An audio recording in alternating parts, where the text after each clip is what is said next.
রাজনীতিতে আমরা কি দেখতে পাই? আল্লাহ তাআলা এই শহীদের রক্ত বৃথা যায় না।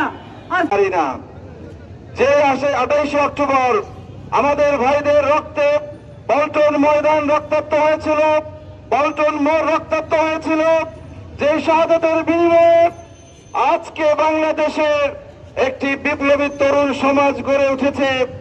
আমরা সে 28 অক্টোবরে যারা খুনি ছিল সেই খুনিদের বিচারের দাবিতে 2006 সাল এমন একটি মুহূর্ত ছিল, সেই মুহূর্তে যদি বাংলাদেশের জনগণের একটি কেয়ারটেকার গভর্নমেন্ট হতো, তাহলে ভারতের সাথে অ্যালায়েন্স করে আওয়ামী লীগ এমন একটি সরকার গঠন করতে পারত না।